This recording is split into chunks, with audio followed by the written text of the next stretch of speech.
Hei, draugi, sveicināti! Šodien parunāsim par tādu patīkamu lietiņu kā mīlestība, par dievišķu mīlestību.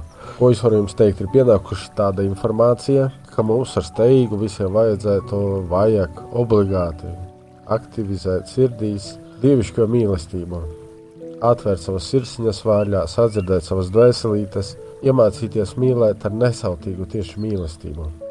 Nevis ar kaut kādiem ierobežojumiem, kas ir mūsos. Jūs varbūt īsti pat nesaprotat, kā tas ir ar ierobežojumiem. Tas nav tā, kā vienkārši par naudu vai vēl par kaut ko. Nē, tas ir vienkārši, piemēram, padomā tagad. Tu, kad no rīta pamosties, paskaties lodziņā ārā un redzi līst lietus. Ko tu nodomā? Ai, kāda tīzla diena. Vai arī tu nodomā, superīga diena, es viņu mīlu. Un kad spīd saulīte, kā tu nodomā? Saulīte, es viņu mīlu. Vai arī, tīzla diena. Padomā, vai katrā dienā tu domā, ka tu mīli viņu? Vai katru putniņu redzot, tu domā, ka tu viņu mīli? Vai arī tu domā, šitas kaut kāds izplucis, šito es nemīlu, jo tavas redz iekšējās prioritātes ir, tu gribi skaistu putniņu mīlēt, vai ne? Tā jau ir ar nosacījumiem mīlestība, tā nav nesautīga. Ja mēs mīlam nesautīgi, mēs nešķirojam. Mūsu bērnus, piemēram, mēs, kad mīlam, mēs nešķirojam. Viņš ir traks vai nav traks, klausa, neklausa, vai viņam tur tas vai šitas nav nozīmes. Mēs viņu mīlam. Tā arī ir jāmīl. Tāpat ir sevi jāmīl un visa apkārtnē ir jāmīl. Un tas ir ļoti svarīgi to diezgan ātrā procesā ir izdarīt, tāpēc, ka pasaulē mūsu mainās, viņa maina vibrācijas, viņa iet uz priekšu, mēs pāriesim nākamajā līmenī. Un sanāk tāds momentiņš, ka pāries cilvēki tie, kas ir reāli atvērti, un tie, kas ir gatavi, un tie, kas ir pamodušies. Tie, kas nav pamodušies, tie paliks netik patīkamajā pasaulē. Nākošā paudze jau pilnībā dzims jau cita līmeņa cilvēku pasaulē. Tā ir paralēlā realitāte.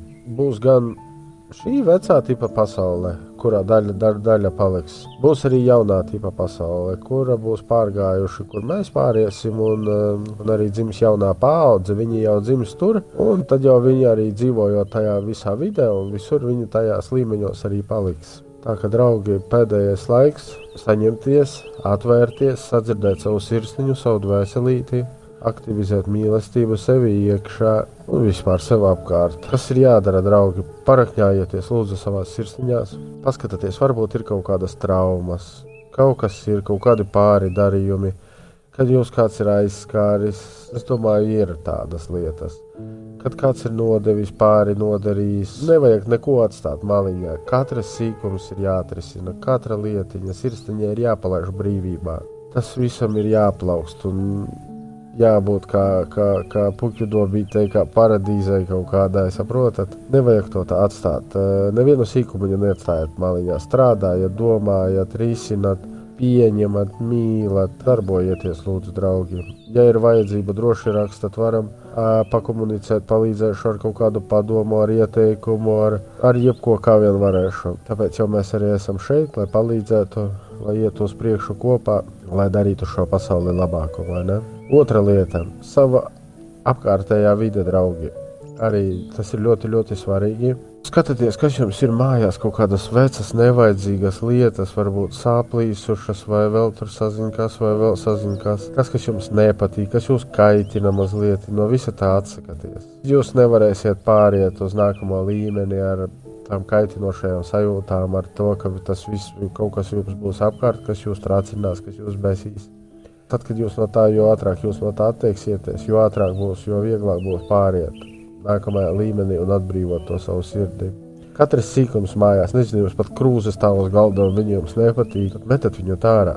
Nevajag viņu paturēt. Jums nav vajadzīgas lietas, kas jums nepatīk, kas jūs tracina, kas nav pieņemamas priekš jums. Dzīvojiet beidzot priekš sevis, atbrīvojiet sevi, savu mīlestību, savu dvēselīti.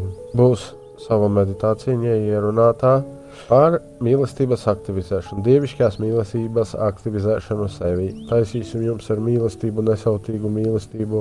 Tā kā, draugi, ejam tik uz priekšu, mīlam, piedodam, pieņemam, un viss būs labi.